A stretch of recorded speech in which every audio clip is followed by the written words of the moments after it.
There's something about summer that just makes your romance TBR look so much more appealing. So I've looked through all of the romance books I've literally ever read and put them into categories to create your perfect summer TBR.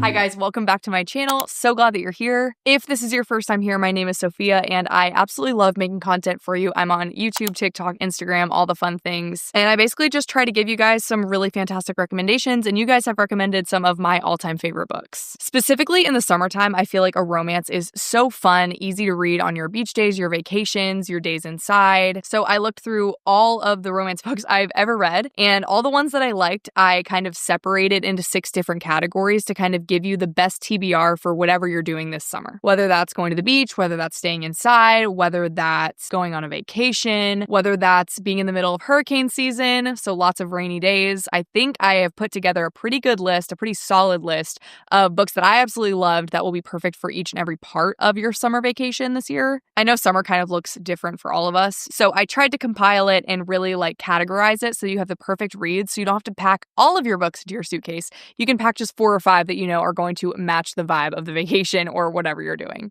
So I've gone ahead and separated them into 6 different categories. I'm going to explain each category to you and then we'll go through them one by one, and I have about 4 or 5 recs for each one of those categories. The first category I've categorized as beach day books. This is your classic lighthearted, fun books you could just take to the beach and relax with. These are going to be your quote unquote easy reads. Then we've got It's Raining Outside. These are going to be your heartwarming, emotional, the heavier romance books. I don't know about you guys, but I live in Florida. So June, July, August are peak hurricane season for us. So we get a lot of rain. And sometimes it's really fun to have one of those more intense romance books to read. You're inside and it's raining and the mood is a lot more intense on those days. Then we've got You're Sick of the Heat. As I just said, I'm from Florida. I get so sick of how hot and disgusting it is outside. These are the books that are going to be you're mentally on vacation. These are your fun cities, your travel books, or your small town escapes. Then we've got Distract Yourself from Summer's End. These are going to be your funny rom-coms or your super trope heavy books. Then we've got Hot Girl Summer. These are your swoon-worthy, that's my man books. And then the last category is Summer Arc, which these are books that I honestly didn't know what category to put them in because they're romance, but they're a lot deeper than just romance. And I felt like they had a wider plot than just a romance book. Not necessarily emotional, but are more of a dense read if you wanted kind of general fiction as well as romance mixed in there. Okay, so starting out with our beach day books, these are going to be our lighthearted, easy reads. These are the ones you can throw in your beach bag, take with you to the beach, take with you on your vacations. First up, we've got First Time Caller by B.K. Borison. This book was all over TikTok and I was there's no way it will live up to the hype. And honestly, I had such a great time reading this. I wrote down a few short summaries for these books, so if I'm reading from my phone, I am just reading those descriptions for you. First Time Caller is about Lucy, a single mom, and Aiden, a radio host who hosts a romance hotline but no longer believes in love. Lucy's daughter calls into Aiden's show hoping to get advice for her mom, and their conversation goes viral, leading to Lucy and Aiden's connection and potential romance. This book just all around was such a fun time. I loved the entire experience of reading it. Then we've got The Friend Zone by Abby Jimenez. I think this might have been her first book ever. This follows Kristen as she navigates her best friend's wedding and her feelings for the best man. It's honestly hilarious. I laughed out loud several times. I will say there are parts of this that can be a little bit heavier, but for the most part, I feel like it's a pretty good beach read. Then, of course, we've got The Beach Read by Emily Henry, an absolute classic. If you haven't read this yet, I'm actually kind of surprised because I don't know if I know a single person who loves the romance genre that hasn't read this book. So that should tell you right there that it is a perfect beach read if you have not read it. This book is about 2 neighboring beach house dwellers with writer's block who challenge each other to swap genres for the summer, and it is so funny. It is done so well. It is one of my favorite romance books of all time. I could literally reread it every couple months and be thrilled about it. Then we've also got Funny Story by Emily Henry. This book follows Daphne and Miles, whose exes are dating each other, and now they're forced to move in with each other because there was really no other option. Daphne's fiance left her and is now dating his childhood best friend, who is also Miles's ex, if you're following. Daphne and Miles are living together, and it's obviously a pretty funny story. One Golden Summer follows Alice, a photographer, and her return to Barry's Bay, a place where she had a summer that changed her life 17 years ago. She goes back with her grandmother after some events that happen, just kind of wanting to have a simple, calm summer. And this is, of course, where she meets Charlie Florek, who has a tie to her past. and we go from there. If you read any of these 5 books from the Beach Day Books category, let me know what you thought about them. Let me know what your favorite one is. Let me know what matches this category the best. All right, next category, we've got the It's Raining Outside. These are your more heartfelt, emotional stories. I also threw in one like romance-heavy fantasy because I felt like it kind of belonged in this category, but I think this is the only fantasy on this list. So I'll just start with that one. It's Once Upon a Broken Heart by Stephanie Garber. A lot of people ask, do you have to read the Caraval series, which is technically like a prequel to this series? And honestly, I've read both and I don't think it's necessary. I think that you miss some details about one of our main characters' past, but I think that you kind of can pick them up in Once Upon a Broken Heart and that it's not the biggest deal. This story is a blend of dark fantasy and fairy tale whimsy. It tells the story of Evangeline Fox, who makes a desperate deal with the Prince of Hearts to stop the marriage of her love. The prince only asks for 3 kisses, but Evangeline soon discovers he has more in mind. Honestly, this was such a fun fantasy. I really believe it's a perfect fantasy to read in the summer. I feel like it's more lighthearted. I had a really fun time reading this. It really focuses more on that like whimsical side, I think. So if you're in the mood for a fantasy, that's the one to do this summer. Then, of course, we've got Great Big Beautiful Life by Emily Henry. This is her most recent release. It's about 2 journalists, Alice and Hayden. They're competing to write a biography of a very famous woman named Margaret. And Margaret's had like decades of public silence. And so they're kind of competing about who gets to share her story. Obviously, more comes from that. And they kind of develop a complex relationship. And it is very like emotional and a lot deeper of a story than I believe Emily's typical books. So it's perfect for a rainy day. Then we've got Keeping 13 by Chloe Walsh. And I start this by saying, please look at the trigger warnings because this is the darkest, deepest one on this list. I absolutely love it. Like, the longer that time goes by since I read it the first time, the more that I think about it fondly. It is classified as YA. I have no idea how, because there are parts of this story that are really, really intense and dark and twisted. I still believe it would be really good as a summer read just because the romance is really sweet and there are parts of it that are so like high school and fun and cute. But again, just make sure that you look at those trigger warnings. I meant to say Binding 13, not Keeping 13. Binding 13 is book 1 and then Keeping 13 is book 2. Both are really, really good. But Binding 13 follows Shannon. She's 15 years old. She's had a history of bullying at her school and a lot going on at home.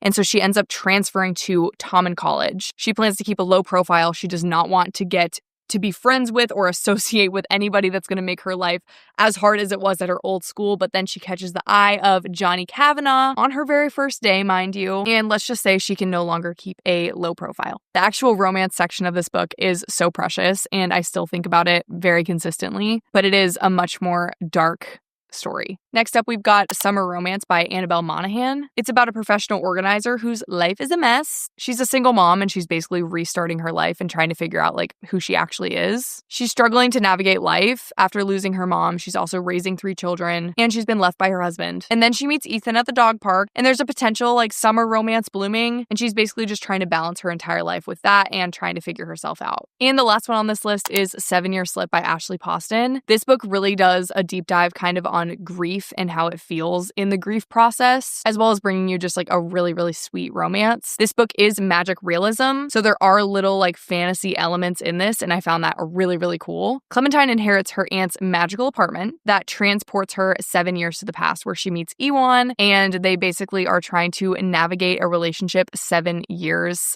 separated. That's all I'll say because I don't want to give anything away, but it is really, really cool. I've read it twice and I loved it both times. Next up, we've got You're Sick of the Heat, or You're Sick of Wherever You're Living Right Now and You Need a Mental Vacation. These are your books that are going to kind of either be small town romance or trips or just something to kind of get you out of the headspace that you're in currently. First one is Book Lovers by Emily Henry. This is my second favorite book of hers and I absolutely love it. I reread it every year. This is about a literary agent, Nora, and an editor, Charlie, whose worlds collide in the unlikely place of Sunshine Falls, North Carolina, after Nora's sister forces her to take a vacation. This one is kind of trope heavy, so it could have fallen into a few of these categories, but honestly, it's so cute and so fun. You've got rivals to lovers going on, and it's funny. Like, this is just such a good book. Then you've got Meet Me at the Lake by Carly Fortune. This is about Fern, who returns to her family's lakeside resort after her mother's death and unexpectedly reconnects with Will, a man she spent a memorable A Memorable Day With 10 Years Prior. This is just such a fun, getaway romance novel, but it does have that, deeper aspect where they're kind of trying to figure out what happened in the past and reconnecting after so many years have passed. Then we've got You With a View by Jessica Joyce. This, I think, is my favorite one in that category. I felt giggly the entire time I read this one. This book is about Noelle Shepard, who finds old photos of her deceased grandmother Kat and a mysterious man and embarks on a road trip with her grandmother's lover. Well, her grandmother's lover's grandson is actually her old high school nemesis, and so she is forced to road trip with this person, and they gotta work through their stuff and an unexpected romance. I also really, really loved just the relational aspect in this story about somebody losing her grandmother and then kind of finding closure by becoming close with this grandfather who also knew her grandmother. I felt like it was very sweet. Then we've got Every Summer After by Carly Fortune. This story is about Persephone, who returns to her small lake town for a funeral, and she's forced to confront the past and the choices that separated her from her longtime best friend Sam. They haven't seen each other in over a decade. You get to go back and forth between their friendship and the current day. I remember when I read this, I literally felt like I was there at this lake house. Of course, we've got Happy Place by Emily Henry. This book is about Harriet and Wynne, a couple pretending to be together on their annual vacation with their friends, despite having secretly broken up 5 months prior. They're visiting a Maine cottage, which they call their happy place. And the imagery is just so vivid, you literally feel like you are at this cottage yourself. So while you get to escape to this Maine cottage, Harriet and Wynne really need to work through their stuff. They're navigating the complexities of their relationship, their individual struggles, and their friend group dynamics. It's a really, really good book. As a surprise to no one, also Emily Henry, People We Meet on Vacation. This is your classic escapist novel. This is about Poppy and Alex, best friends since college, who go on a summer vacation together for a decade until a rift occurs. Then 2 years later, they get back in connection, and they decide to go on one more trip together. You get to explore all the stuff that happened in the past and just kind of flip back and forth and see how we got to where we are and how we're going to fix it. Next category is Distract Yourself from Summer's End. This is going to be the stories that are funny. These are going to be the stories that are super trope heavy. And these are going to be the stories that as I looked through, I was like, you know what, that just fits the bill. First up, we've got Hello Stranger by Catherine Center. The concept in this book is something I have literally never heard of, and I feel like will serve as a perfect distraction as we approach the end of summer at some point soon. This book is about Sadie, a portrait artist who suffers a head injury and develops face blindness. She literally looks at faces and can't really see them. She struggles to see faces, a jumbled puzzle of features, and navigates this new reality while grappling with personal and artistic challenges. Adding to her difficulties, Sadie finds herself drawn to two men, both of whom she cannot see clearly, making her relationships even more complicated. Then we've got The Bodyguard, also by Catherine Center. This is one of my favorite romances I've read in such a long time. I was actually laughing out loud for several portions of this book. This book follows Hannah, and she's a certified executive protection agent. So essentially she's hired to protect these super famous or super rich people. She's hired to protect superstar actor Jack Stapleton from a stalker. When Jack's mother falls ill, he brings Hannah along to his family's Texas ranch, insisting she pretend to be his girlfriend to conceal their situation. Very trope heavy, so funny. Had me on the edge of my seat the whole time. I loved it. Then we've got By a Thread by Lucy Score. This is a workplace rom-com. It's about Allie, who works hard to care for her father while keeping her struggles hidden, and Dominic Russo, a grumpy boss who returns to his family to help his mother with the fashion magazine. Their initial clash leads to Allie being fired from her current job and then hired by Dominic's mother. Setting the stage for your classic, grumpy boss situation. The tropes are done really, really well. Then we've got The X-Files by Jessica Joyce. Both The X-Files and You With a View that I talked about in an earlier category are both some of my favorite romances of all time. I cannot wait for Jessica Joyce to come out with more books. The X-Files is a second chance romance where estranged exes Georgia and Eli are forced back together to help their friend Adam's wedding, which is on the brink of disaster. When the venue burns down, Adam asks Georgia and Eli to collaborate and salvage his wedding, reigniting their old chemistry. This story kind of explores all the things that went wrong. This is Happy Place, but in a different font, and it is so good. And the last one in this category is Part of Your World by Abby Jimenez. This is your classic modern fairy tale, perfect to distract you from summer's end. It's about Alexis, an ER doctor from a family of renowned surgeons. She grapples with a budding romance with Daniel Grant, a carpenter 10 years her junior. Their meet cute is absolutely insane. Alexis is driven by a desire to fulfill her family's legacy, and she finds herself kind of torn between her current privileged life and then the authenticity of being herself she feels with Daniel. She loves his small town, and she just kind of feels like she can't be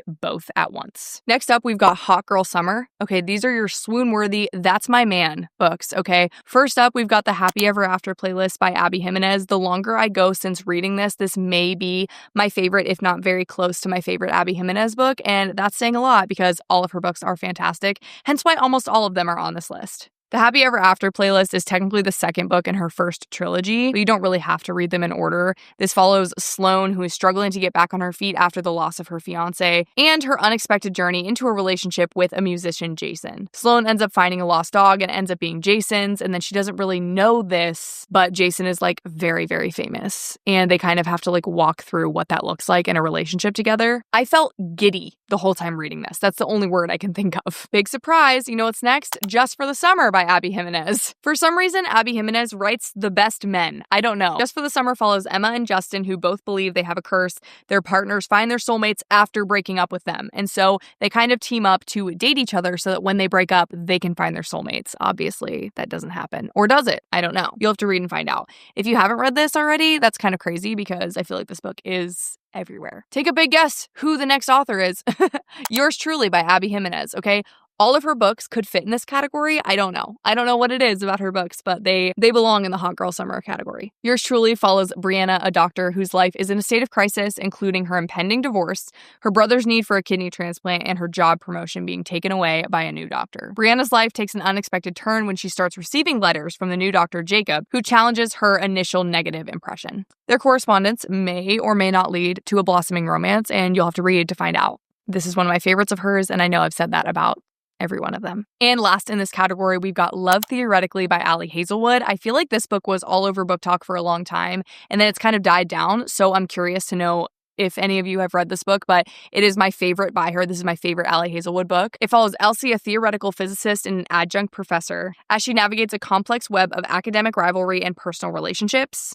She struggles to make ends meet, and she also works as a fake girlfriend. So essentially, she gets like hired to pretend to be people's girlfriend, and that gig brings her into conflict with Jack Smith, an experimental physicist and potential enemy, and somebody that she like knows in real life. It's hilarious, and honestly, Jack is one of like the best fictional men I've ever read. I just loved Elsie and Jack's dynamic in this whole book, and it's been several years since I've read it. I might reread it soon, but I still think about it, and I think you'll love it. And the last category is Summer Arc. These are a few books that I read that I just didn't feel like fit into the other categories. I felt like they had a deeper plot than just a romance, and so I kind of made my own category for them, and there's just 3. Coincidentally, they're some of my all-time favorite books. First up, we've got The Conditions of Will by Jessa Hastings. If you've been on my page at all, you literally know that I can't shut up about this book, actually. I may never shut up about this book. I may never shut up about Jessa Hastings ever, actually. I don't really know if a day goes by in my life where I don't say her name. Or at least think about her. You know what I'm saying? I feel like even reading the summary isn't enough. Okay? Like, I really just like... You've got to read it, okay? This book follows Georgia Carter's return to her South Carolina family after her father's death and the revelation of a mysterious inheritance in his will. Georgia, a professional lie detector, you get a lot more information on that in the book, must navigate family secrets, forbidden love, and her brother's AA sponsor, and a budding romance with said AA sponsor. Okay, so yes, there's a romance in it, but the story goes so much deeper than that, and I really don't even know how to explain it, so you've got to read it for yourself. Once again, take a guess who's next. Take a guess. Magnolia Parks by Jessa Hastings, okay? And I don't just mean book 1, I mean the whole series, because to get the concept of the whole series and the reason behind writing it, you have to read all of them. But maybe just read the first one and see how you feel. But just as a caveat, I read the first one and I didn't like it. And then when I read the second one, I was like, oh, I get it. And it's like literally one of my all-time favorite books. So I just got stared down by my neighbors walking by because my window is like wide open for the lighting.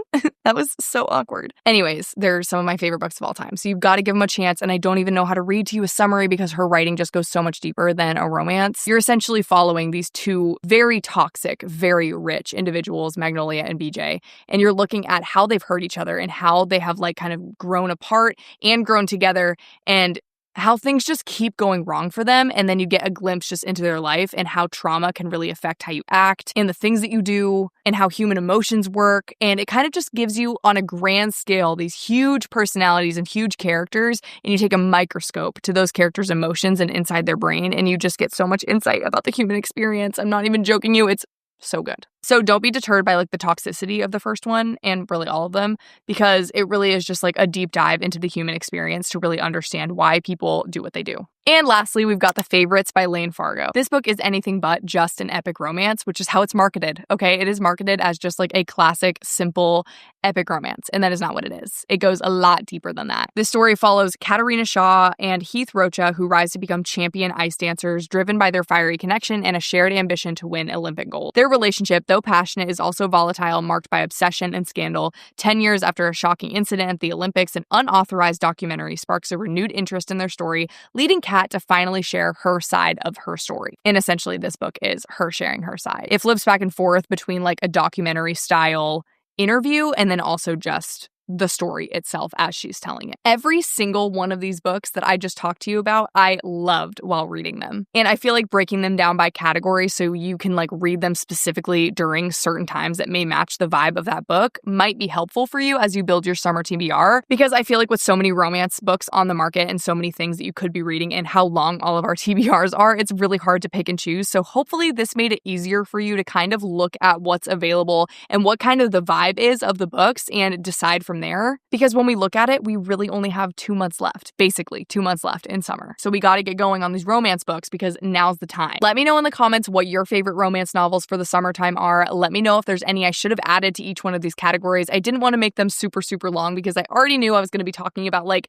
20, 25 books in this video, and I didn't want to go overboard, but let me know in the comments because I'm sure all of us will go through the comments and get recommendations from there as well. So if there's any that you would add to a category or maybe move around, let me know. Let me know if any of these books you love or if there's anything that you think I would love to read this summer. But yeah, I'm so excited to go through this summer with you. I'm excited to see what you read, how you feel about these books, and hopefully this kind of helped you out with the pressure of creating the perfect summer romance TBR. As always, you can find me on Instagram, TikTok, YouTube, obviously, YouTube Shorts. I also have an Etsy shop where I sell book rebinds, stickers, bookmarks, you name it. Love doing that stuff for you guys. Obviously, let me know any content or anything that you want me to create for you because I'm here for you and I want to make this a corner of Book Talk, BookTube that is just fun, where you get recommendations and get the most out of my channel. But I love being here. Thanks for watching. Thanks for commenting. And obviously, click that subscribe button because that helps me so, so much. And we're already at over 700, which is absolutely surreal. I'm so thankful you guys are here. It is actually so much fun. When I first started, I remember I only had like